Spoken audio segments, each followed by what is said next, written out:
Hello, everyone. And for those who don't know me, I'm Kat. I'm a wife, a homeschool mom, and an avid reader. For everyone else, welcome back. I requested a whole bunch of books in 2024 from Netgalley for ARCs, and still have not read quite a few of them. I currently have 12 books on my TBR or on my EARC TBR that I need to read and review. And I'm going to use my excitement over the most recent two that I requested by my favorite author to motivate me to get this done. So, the way I'm going to do this probably may not be the best way or the way that Netgalley would recommend, but I'm going to do it in the way that I am hoping will keep me engaged and getting the dopamine kicks from knocking books off this list. So, I'm going to start with the end of the list and move forward. Now, I do have a small caveat in the book that's been out the longest. I don't have an audiobook for that title available from my library. So, I'm going to not do that one quite yet, but I will do it before the last two books. I'm in this point where I'm trying to get my house reset from the school year. I have piles of stuff everywhere that just need to be taken care of that weren't high on the to-do list while I was teaching.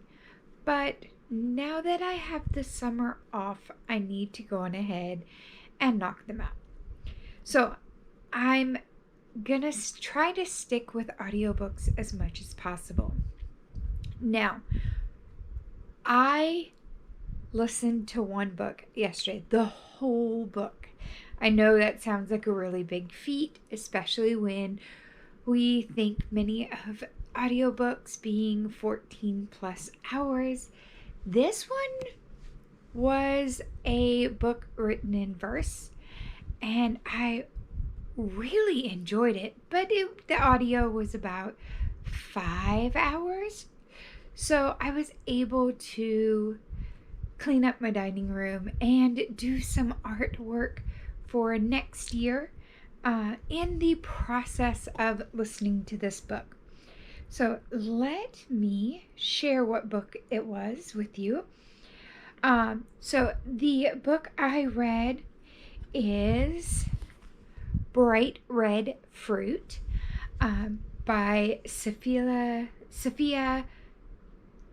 Elhilo. You would think I didn't hear the whole book or the author's name a whole bunch of times while I was doing it. This one is a coming of age novel that is written in verse. I won't lie, when I originally saw that, I was wondering what I got myself into, but it turned out being really good. So the audio is 4 hours and 20 minutes.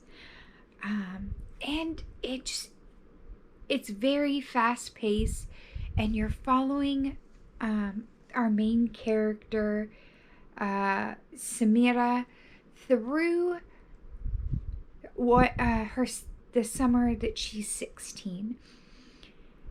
And here's the whole story is following her as she's trying to find her independence in her community. She's wanting to be, she's wanting to shuck off the things that she doesn't agree with, but also keep the things that she does. Like, she stops going to her Sunday school, not because she doesn't believe um, in the beliefs that they hold. Actually, she feels that she holds them maybe a little more strongly than her counterparts, but she's also wanting to she's in trouble with her little community constantly, because for a long time she and her friends could intermingle without any problems, and then I guess around the time they hit their teenage years, they really start frowning upon girls and boys intermingling, which, as a teacher of middle school and high schoolers, I do understand some of that. There's a lot of drama that could be bypassed, but also this is her main group of friends. Is more, her friends are more male heavy than female heavy in amounts. But throughout this, she's learns that she loves writing poetry and starts putting poetry online, and a boy starts a conversation with her through this. Well, throughout the book, you find out very quickly that this boy is 25 and she's 16. And so there's some tensions going on there, but Samira is also hiding all of this from her mom, along with some of the other things that her and the girls in her community commonly do, like wearing makeup and wearing tighter clothes, wearing shorts. These things are kind of frowned upon, or they're very discouraged in her community, and so she's trying to figure out how to handle all of this. So she's trying to find the balance between honoring her family, her artistry, and her authentic self. And as I said, this all goes through in one summer. Very quick book to listen to, and I really enjoyed it. Now, I will say, for the most part, I would encourage you to listen to the audiobook instead of just reading it, because the author herself reads the book. But the one part, or there are a few parts, especially when emails come into play, that it's almost distracting to be listening to it. And I think I would have enjoyed it a little bit more had I pulled out my Kindle and just read those chapters myself. But other than that, I really, really enjoyed this book, and I'm going to give it 4 stars. And that's great. Way more than I was expecting, because I am not a poetry gal. Poetry is fine. I have a few favorites, but I don't like dissecting poetry. And as soon as I have a poem in front of me, just because of so many years in school of that being what we're doing, I don't enjoy it, and my brain jumps to that immediately. So 4 stars, Bright Red Fruit, a great quick read if you're looking for one. And that brings me to my next book. The next book that I have is The Fiancé Dilemma. Let me see if I can pull it up. This one also, so the fiancé dilemma. This one also, I'm going to listen to the audiobook. It's 12 and a half hours. So a bit longer. And let me see if... so it's a story of fake engagement, second chances, and newfound family members come together to form this romance. We have Josie Moore, who is tired of men. She's given them lots of chances, and she's over it. And her counterpart will be Matthew Flanagan, and he's literally in the mud. So I'm going to give this one a shot, and I will let you know what I think in a few. Alright, I have finished The Fiancé Dilemma, and I'm about to write my review. I have it up. So I've got to write my review, but I did want to share with you guys my thoughts. I can't remember if I came on here or in this vlog and said it, but it turns out I have read The Fiancé Dilemma, along with a few other books I have on my list, such as The 13th Child and The 13th Husband. I just never reviewed them for whatever reason. So I'm gonna have to re-listen to them and put my review up. I really enjoyed The Fiancé Dilemma, though, even though it was the second time. There were a few, like the quote-unquote big shockers I knew were coming, but I still had a good time with it. It was a great listen to while I was working on art projects, and just that very lighthearted book that I needed here at the end of the school year. Overall, I think I'm gonna give it 4.5 stars. It wasn't completely, like changed my life. It was a romance. Even the first time I read it, I knew where it was going, but still had a good time with it. It was a perfect read for right where I'm at. So I'm gonna go with that. I think, so yes, on Netgalley you can only give whole star ratings. So I'm gonna give it 4 on Netgalley, but on Storygraph I'm gonna give it 4.5, since we can do quarter star, or a quarter of a star. So there's that, and that means that The 13th Child is next.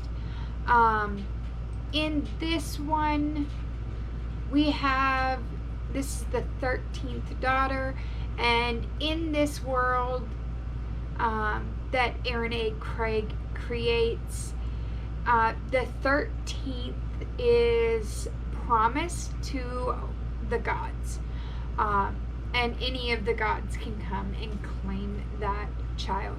Well, in the case of Hazel, the god who gets her is Merrick, the dreaded end. He does give her a really awesome gift of being able to instantly deduce the exact cure needed for the sick person.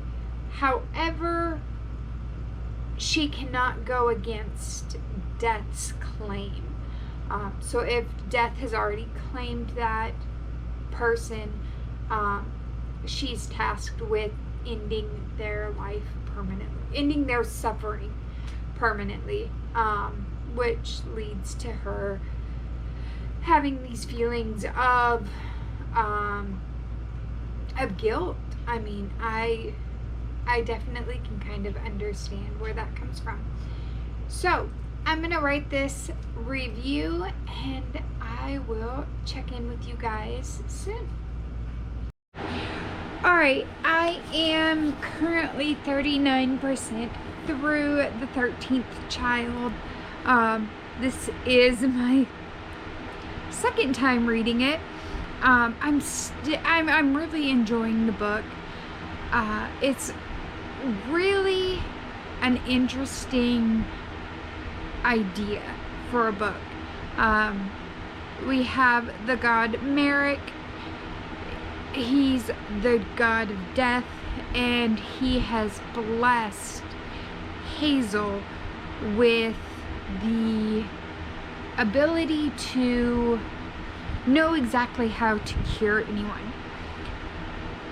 But as we know, in most magical worlds, magic comes with a cost. And the cost of hers is that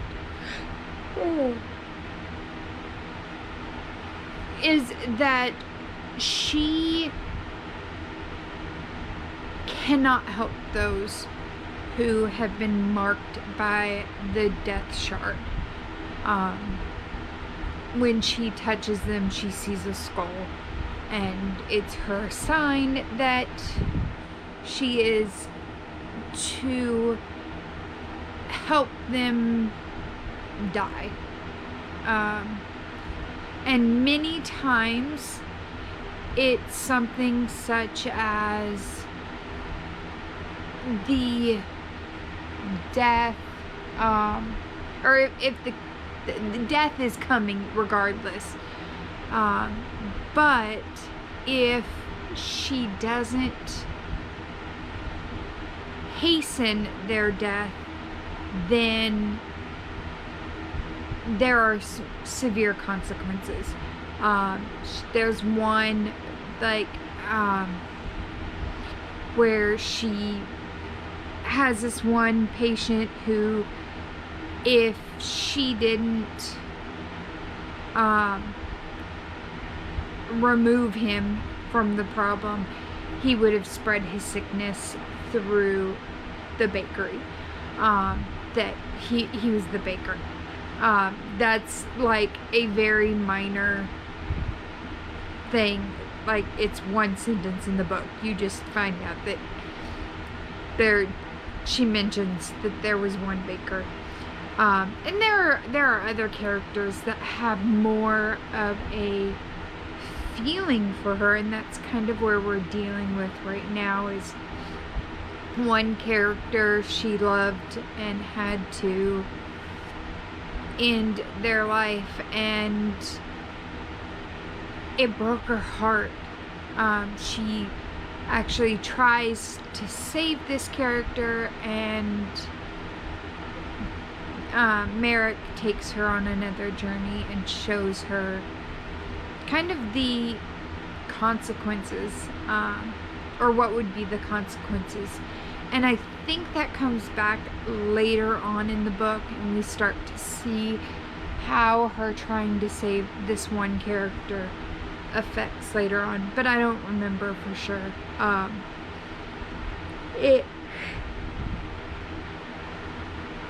The amount of time that Aaron A. Craig puts into explaining how everything works, and how this character's life touches others, I really think that it plays a part in what goes on next, or later on in the book. But that being said, I don't want to give away any spoilers, and I am tired, and I feel if I say anything more that I will. But I'm really enjoying the book, even though it's a reread, and there is so much that I don't remember as I'm going through it. There are some things where I'm like, oh yeah, but then there are other things where I'm like, this was in the book. So really enjoying it. and I'm going to pick it back up tomorrow and read some more. But until then, alright, I have finished The 13th Child. I had a great time with it and rated it 5 stars. I am excited that another book is knocked off of my Netgalley, and now I'm gonna move on to the 13th Husband, which in this one, let me see if I can, pull it up. Alright, distractions, okay.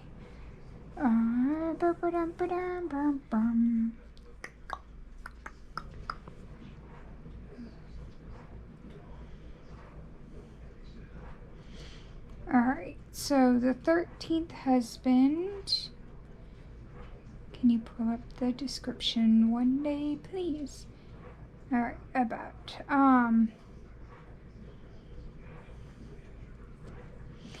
It's Amy Crocker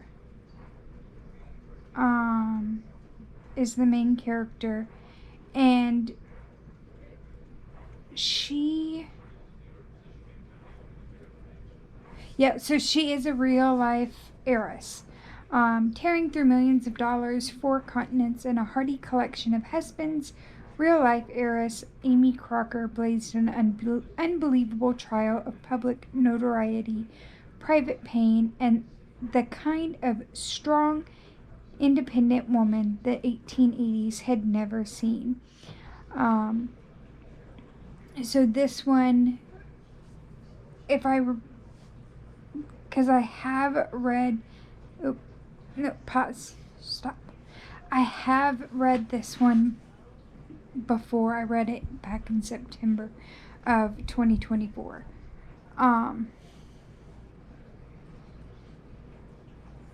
And with that, I think it was 2024. Anyway, when she's like 8, she's in bed sleeping. She wakes up all of a sudden, and there's this lady in white in her room, and a few minutes later, her father is dead. And throughout her life, anytime that there's a major tragedy, this lady in white turns back up. And so it's a lot of her trying to figure out life and the heartbreaks that she keeps going through, because it is one heartbreak after another. If I remember correctly, she never divorces any of her husbands. They all die of natural causes. So it's a hard life for her, and there are some where I'm like, dude, why would you keep getting married? But not my life, not my choices, and I do know that some of that has to do with the time. 1880s, it was not normal for women to live on their own, even as widows. So I am going to get started on this, and I will check in with you probably around the halfway mark, and then again at the end. I have finished The 13th Husband. I actually finished it last night. Really enjoyed it. I enjoyed it. I have reviewed it, and I'm gonna move on. Some of the things I really liked about this one is, as you're reading, you're expecting one thing, and it doesn't necessarily go exactly the way that you think it should,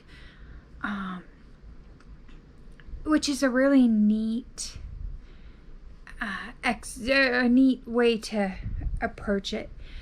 But at the end, you get kind of that, you get a view through Amy Crocker's life.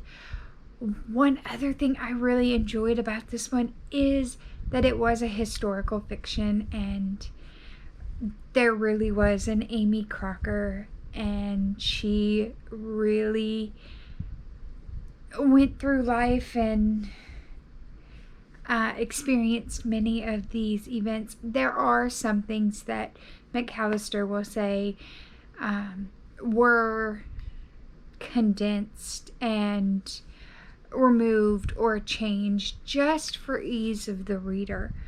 But it really kind of makes me want to do a little bit of a deep dive into Amy Crocker's life to see some of these things. It's just a very interesting story. But that brings me to my next one, and that is the Banned Books Club. In this one, we have Gia. She has, in high school, the PTA decided to ban a whole bunch of books, and she started a book club based on that. And so things, and that book club is actually still going. You find out in the first page of the book. And then, but she leaves town and then will come back to help her sister take care of her mom. So I'm going to start this one. I read the first page earlier, but I'm going to go ahead and give it a real start now that I have my headphones. I'll check in soon. Well, I've made it to 65% through the Banned Books Club. And I feel like I have just gotten past the synopsis of the book. I'm noticing that more and more with book, or at least with books that I've gotten recently, is that the synopsis is covering more and more of the book.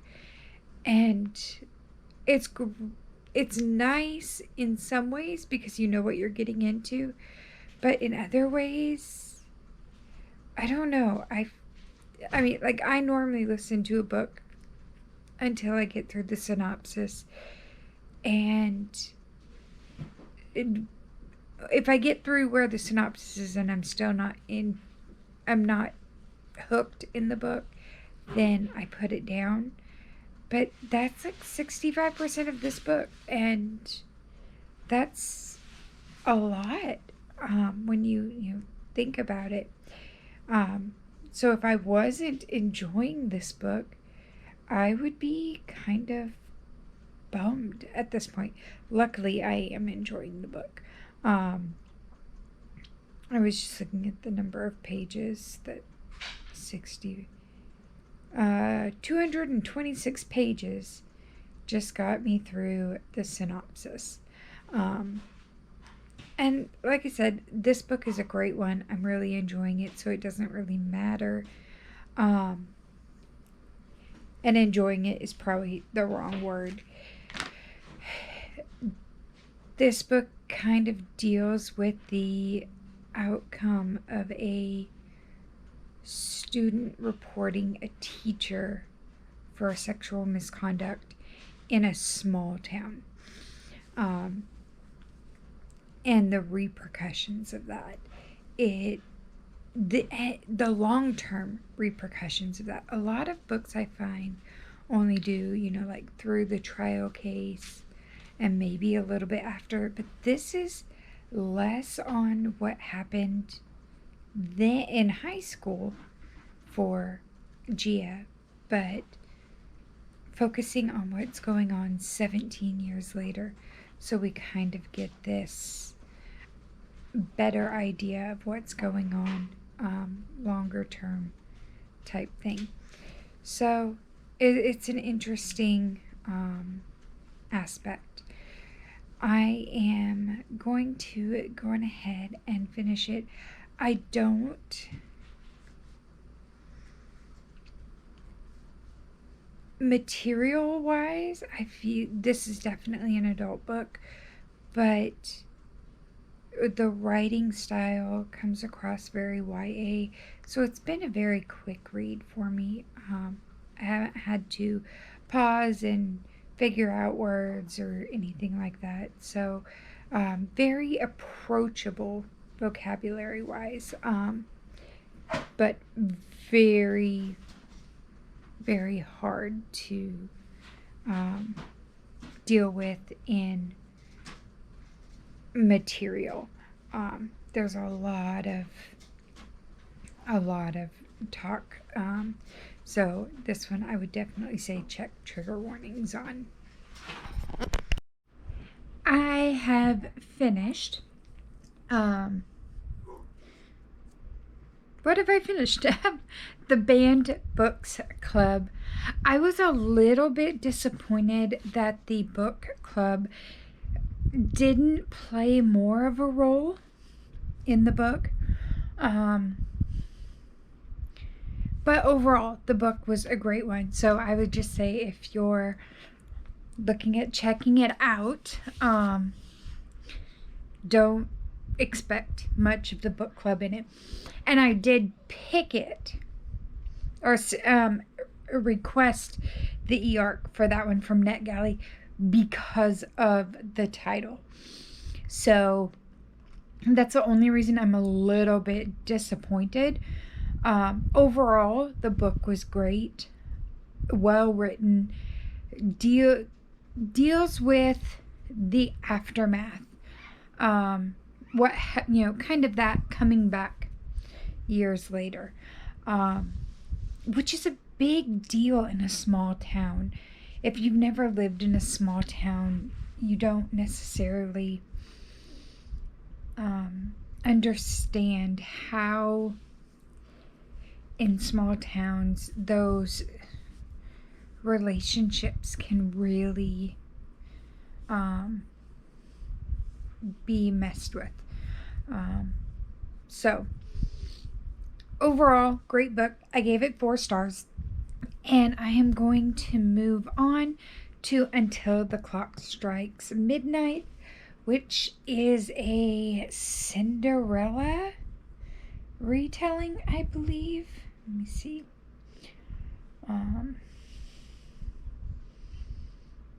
Yeah, The Good Place meets the Brandy version of Cinderella.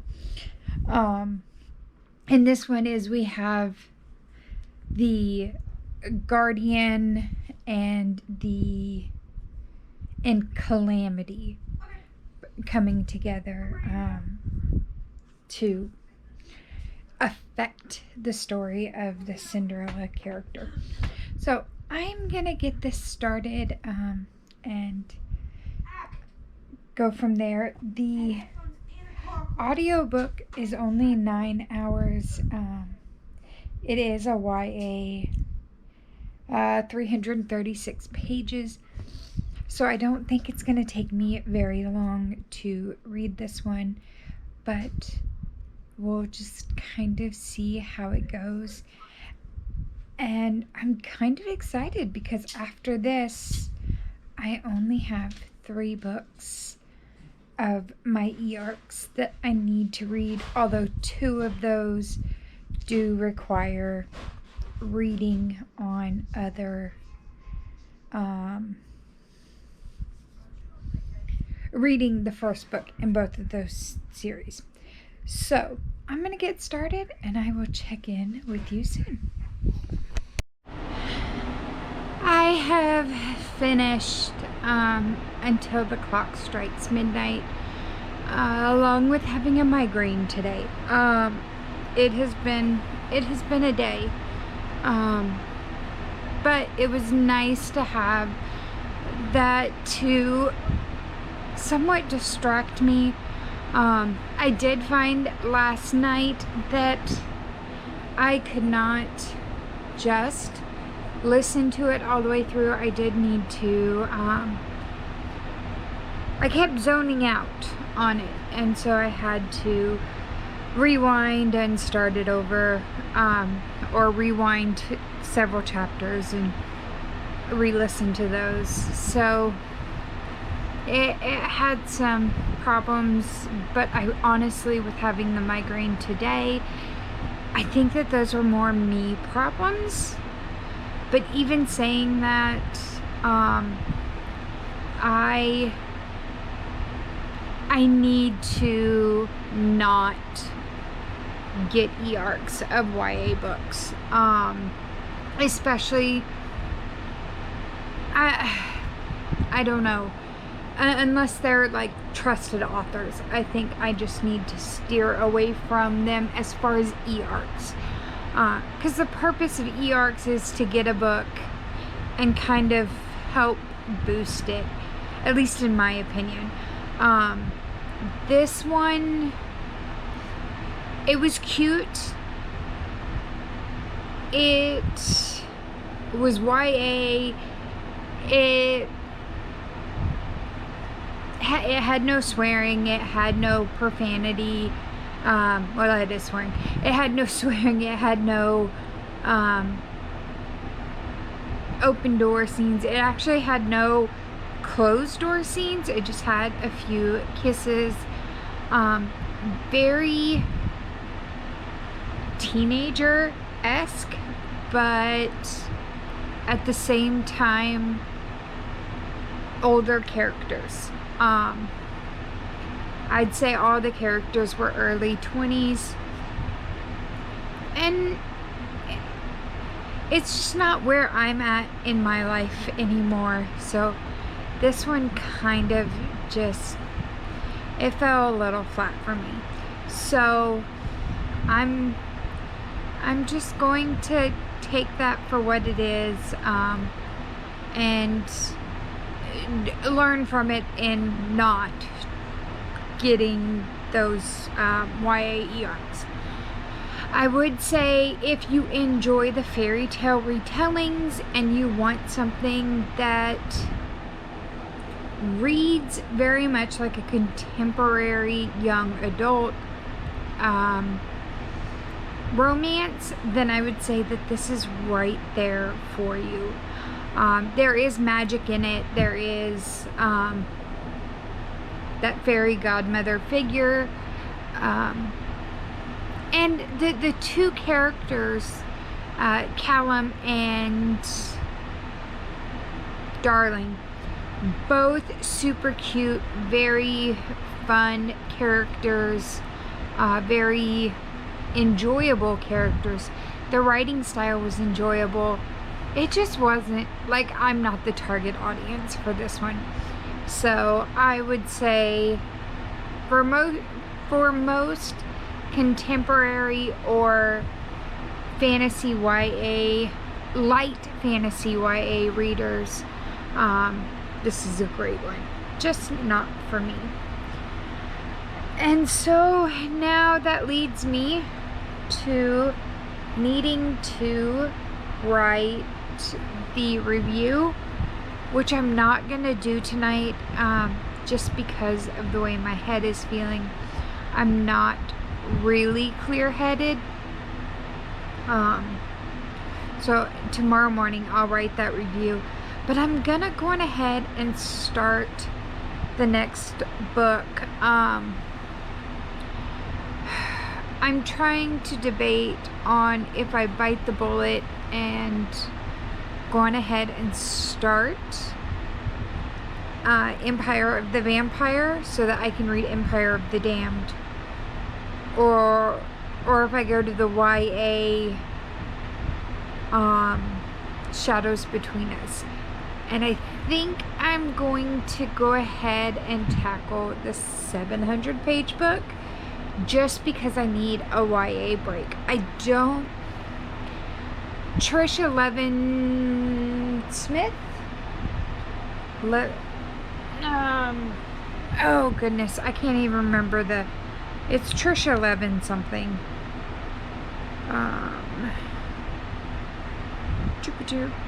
Anyway, this author, I really enjoyed some of her other books. Login. I enjoyed something else that I had read of hers. Trisha Levin Seller is who this one was. That's not the right app. And so I think I'm going to like this one. Oh yeah, it's Daughter of the Pirate King and Daughter of the Siren Queen. I am going to enjoy this. She writes high fantasy, even though it's YA. So I know I'm gonna like it, but I think I'm gonna go on ahead and still tackle the 700-page, and then maybe do Empire of the Vampire, and then maybe do the Shadows Between Us, and then go back to Empire of the Damned, and then jump to the Darkness Within Us, and just kind of bounce back and forth between those two series. The Shadows Between Us looks like it's just a duology, although there are 4 years between the two books, so maybe there will be another one.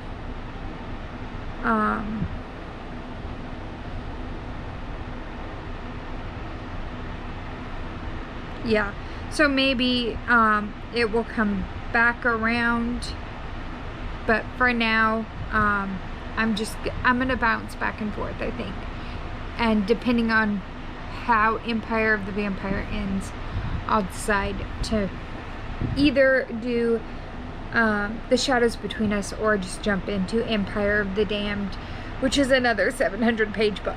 So I will check in with you probably more often with Empire of the Vampire, and then and go from there. I'm not gonna make any set plans right now, so I will check in with you shortly and let you know what my feelings are with Empire of the Vampire. Alright, it is time for an update on Empire of the Vampire by Jay Kristoff.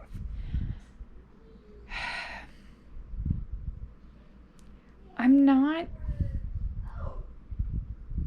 not hating it, but I'm not loving it either. I did ask for the e-arc, knowing that this was the second book in the series.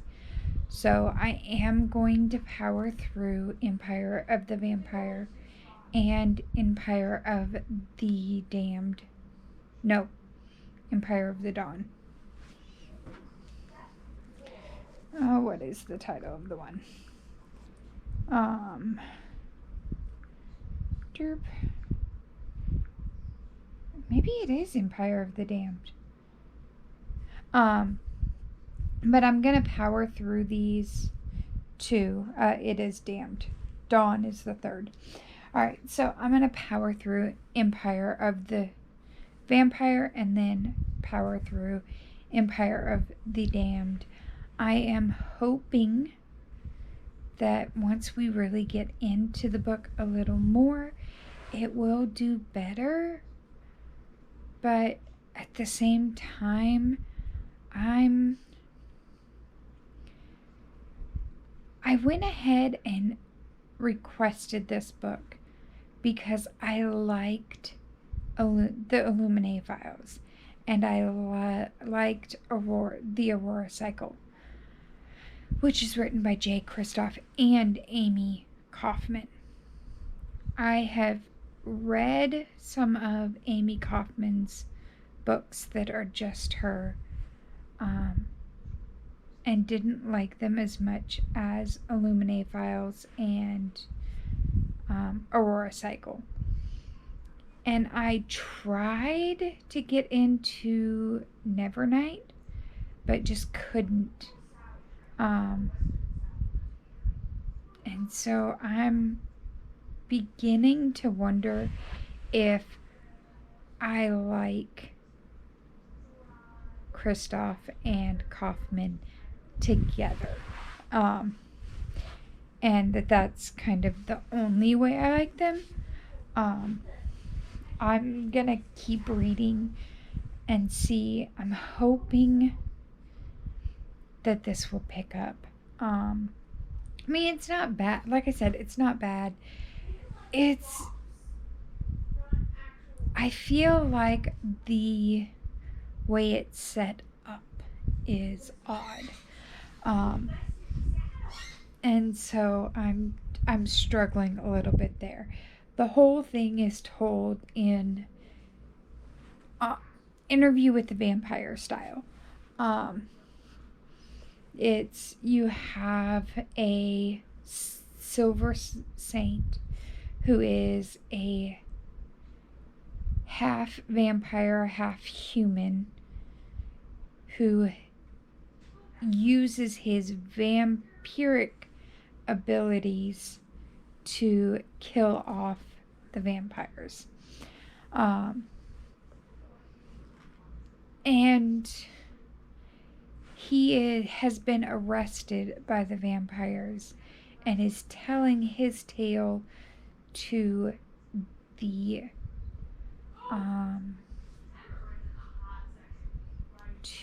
historian of the vampires. And anytime that De Leon, the silversmith or the silver saint, tries to kind of brush over something that's like common knowledge, the historian vampire is really good about going, wait, stop, explain this as if it were to a child, explain this as if it were to someone who doesn't know anything of our world. So there's that going for it, but at the same time, we get thrown into De Leon's story, and then you also have moments where it pulls out into the quote-unquote modern time, the modern timeline, and the back and forth can be very jarring sometimes. So I'm struggling a little bit there, but I'm gonna keep going. My goal is to finish this one. I really wish I could finish it over this weekend, but that's not gonna happen. I think I'll have it finished probably. I probably won't have it finished until next weekend. And then I think I'll move on. I'll switch series for a minute, just because I don't think I can do this one and then jump right into Empire of the Damned unless Empire of the Vampire really ends on a cliffhanger. So I'm gonna give it a shot. Like I said, ideally I would have this finished sooner rather than later, but I don't think it's gonna happen unless things really, really pick up.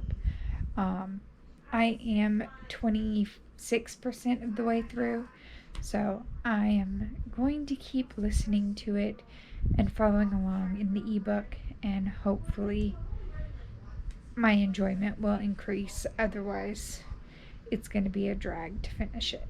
So I will check in soonish, and see how, and let you know how things are going.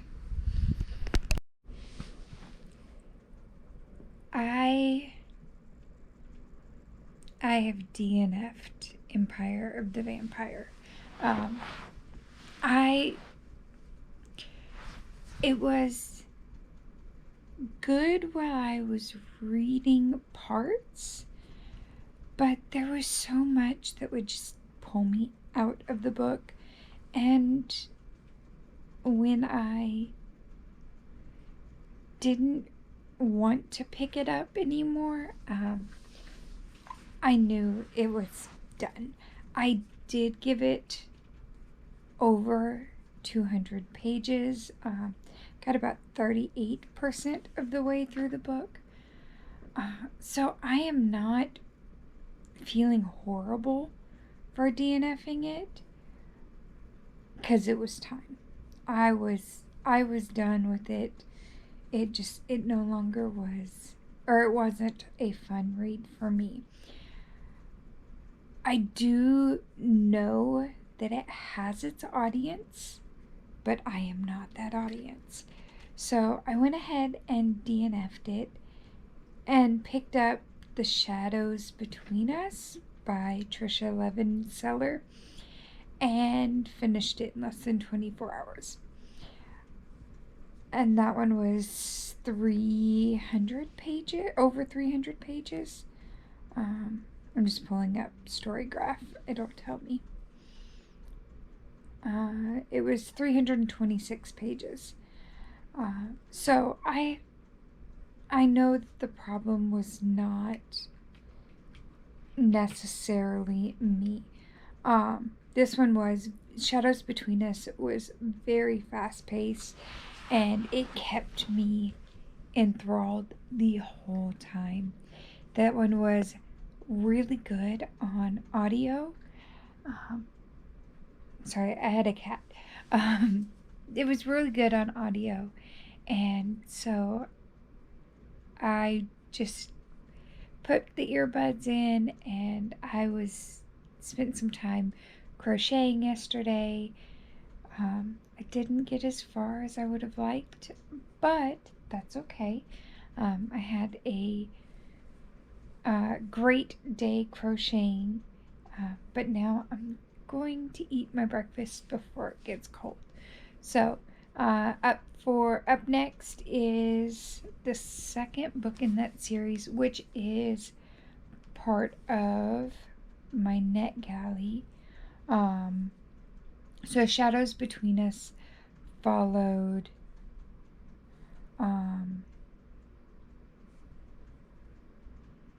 Alessandra, and then the second one, The Darkness Within Us, follows her sister, Cassandra. And so I'm going to,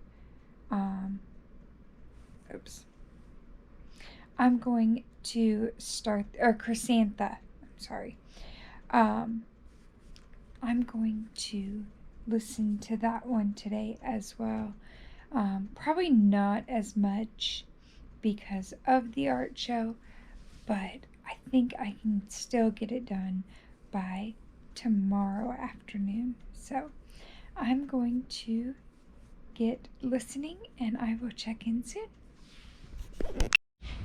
There's another book done. I don't feel that I really talked too much in this vlog for this one, but I did just finish The Darkness Within Us, which is the second book in this series. The first one was The Shadows Between Us, which followed Alessandra and the king, who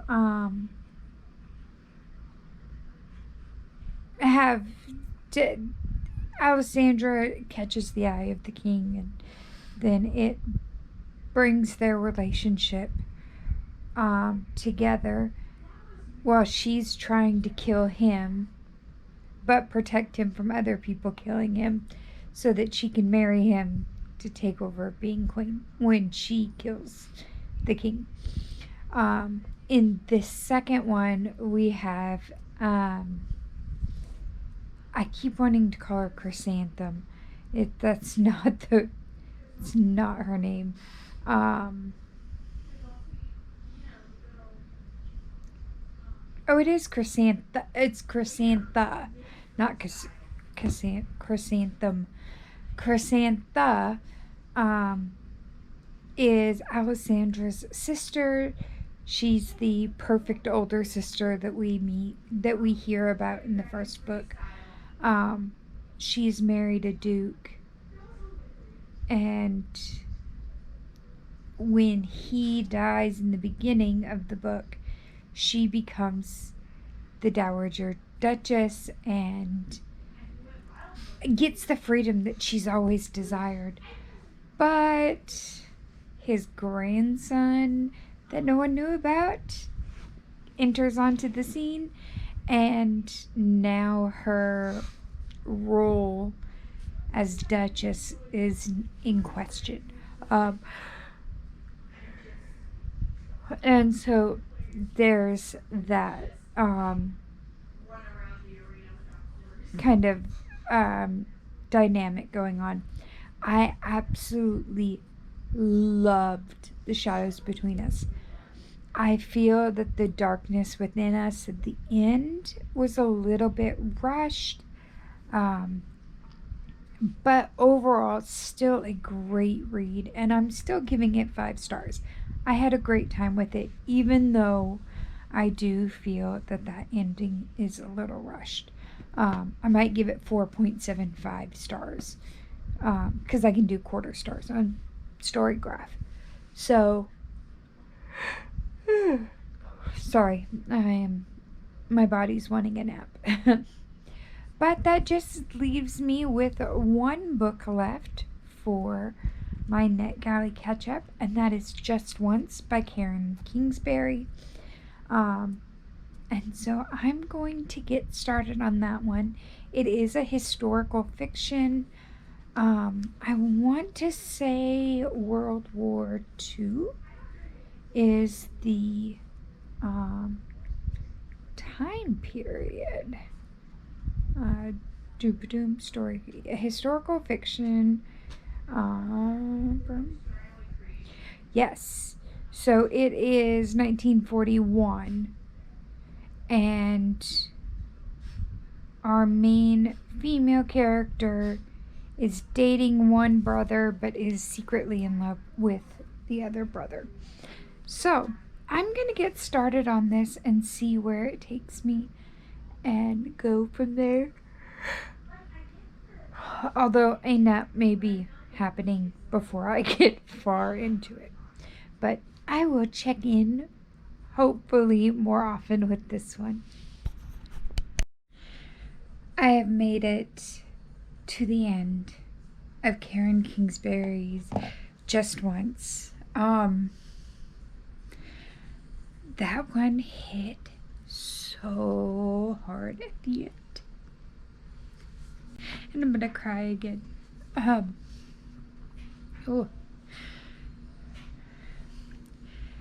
The premise of the story is this is Ervil and Hank telling their story because Ervil has Alzheimer's. And the very end of the book, we have her granddaughter writing this story, and you get to see the postscript of the book, in which you find out what happened to Ervil afterward. And it was just so hard to listen to, because I was listening to the audiobook.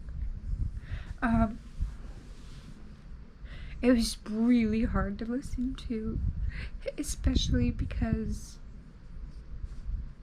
a year and a half ago, we lost my grandmother to dementia, and it hit really, really close to home. So, overall, it is an amazing book. Kingsbury really has a gift for weaving a story together in which brings honor and glory to God. So, other than the tears that, oh my gosh, I have not really stopped fully.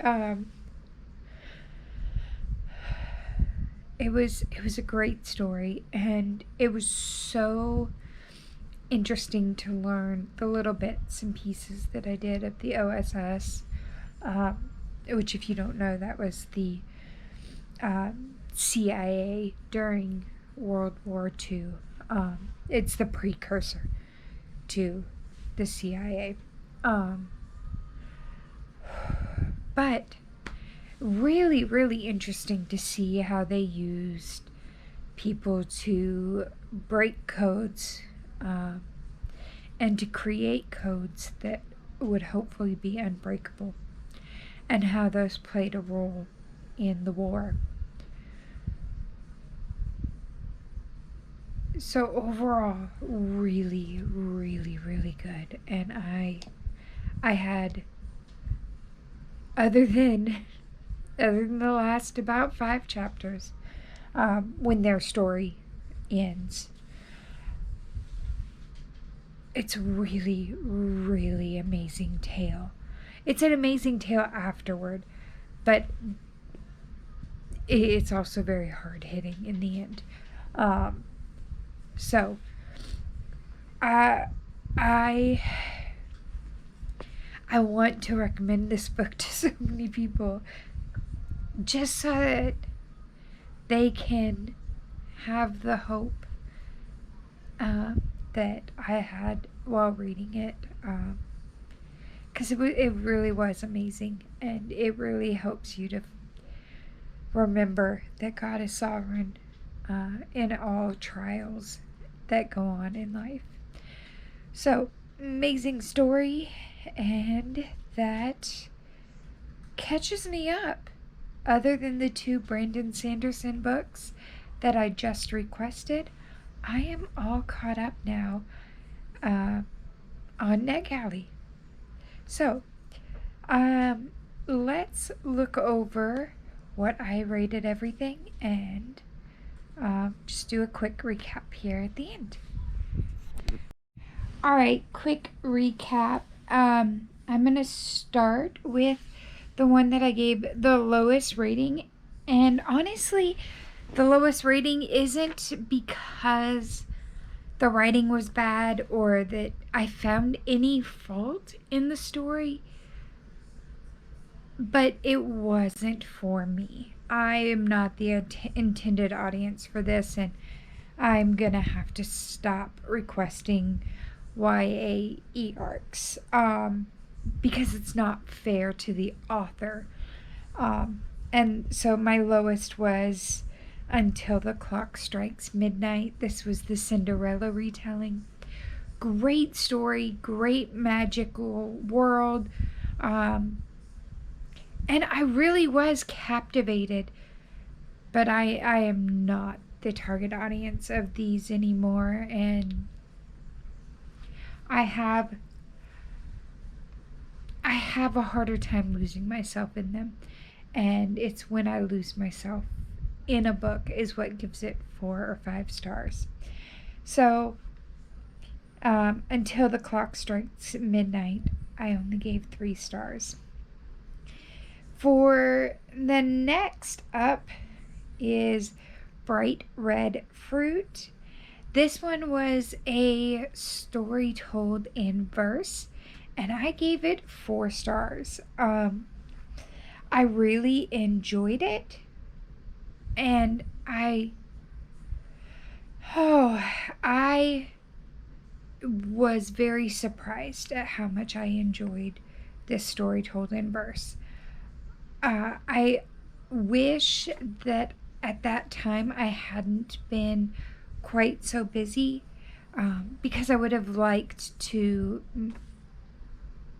I would like to go back and reread it with the ebook or the physical book in front of me, so that I kind of get that, see it in verse instead of just hear it in verse. But Bright Red Fruit, this one was the story of the teenager who, I want to say she was Sudanese, but I may be wrong. But her family were immigrants into the U.S., and she's just trying to find her independence and using her poetry to do that. Then next was the fiancé dilemma. This one we had the fake dating trope. I gave it 4 stars as well. I started out my month kind of being a little stingy with my rating. I probably I don't remember why I took a star from that one off the top of my head. But Fiancé Dilemma, we have the characters. She's the mayor of her small town, so small town romance. And he is her sister's best friend, and they end up fake dating to help her get past some bad PR, or get past a PR representative trying to build up her father's image. Then, Doopadoom, looking through the Banned Books Club. This one, I was hoping for more of the book club.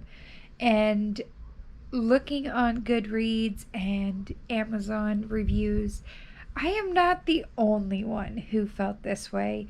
Many of us were disappointed that the book club was not a bigger part of the book. But this was a interesting story of how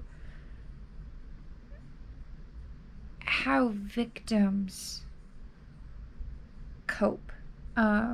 We had our main character who was sexually taken advantage of by her teacher in high school, and it being a small town, she just left, and doesn't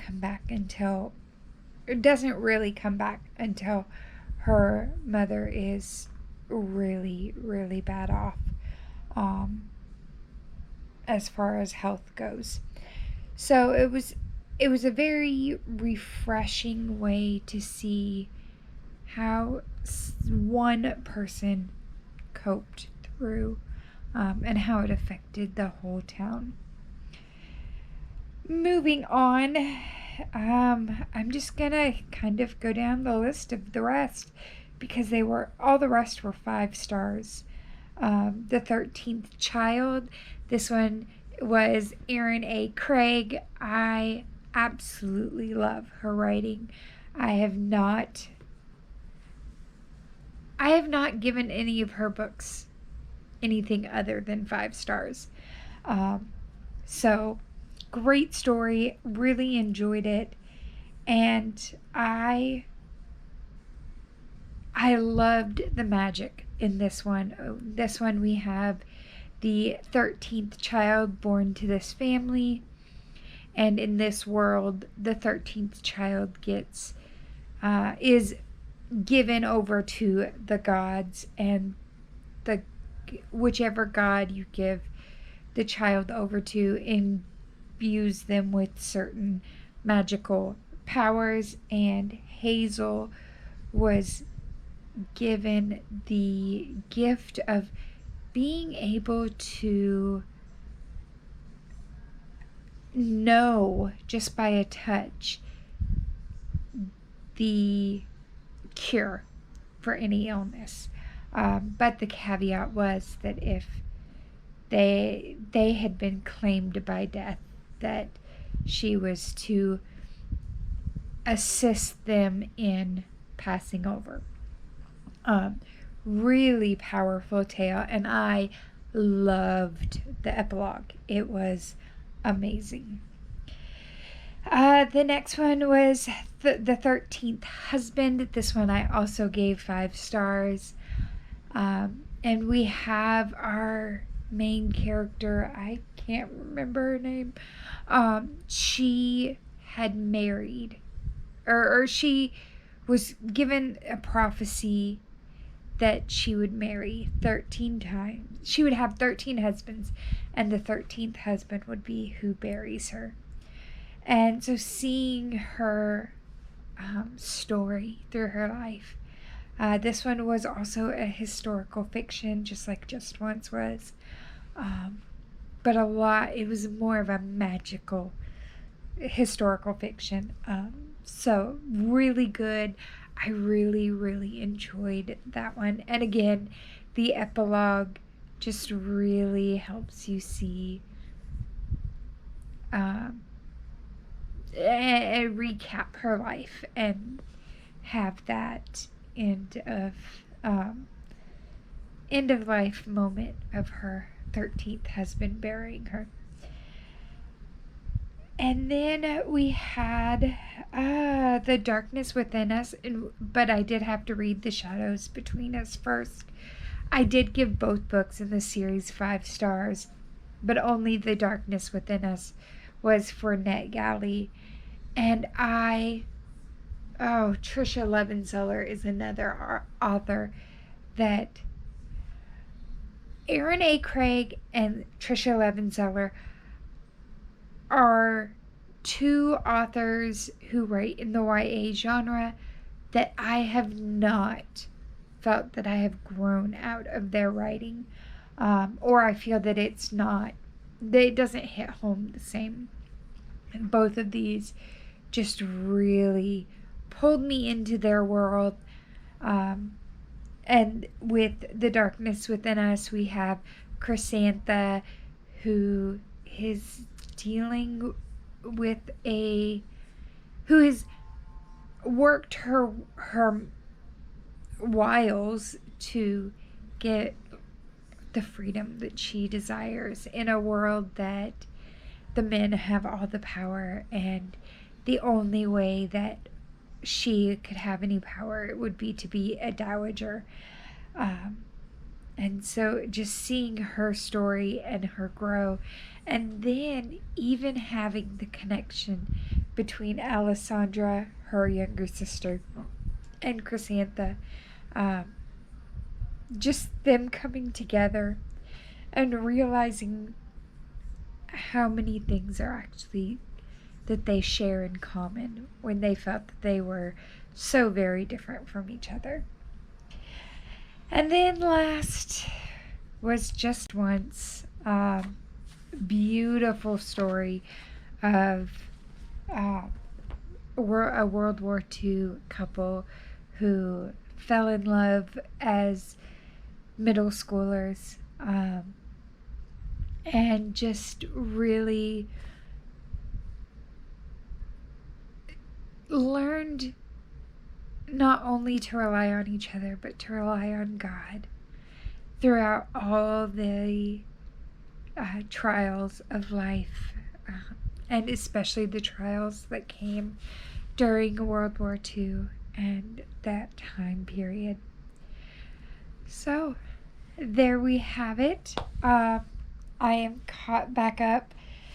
Just Once was as far back as 2023 when I requested that, and going forward into 2024, and 1 book in 2025. So lots and lots and lots of stories going on in there that just really captured my attention. I will say there was one I forgot to mention because I DNF'd it. Jay Kristoff's title or series, The Empire of the Vampire. Just that one really wasn't for me, and it being 700 pages each book, I wasn't wanting to pick it up, and so I said we're going to DNF this one, at least for now. I may come back to it one day and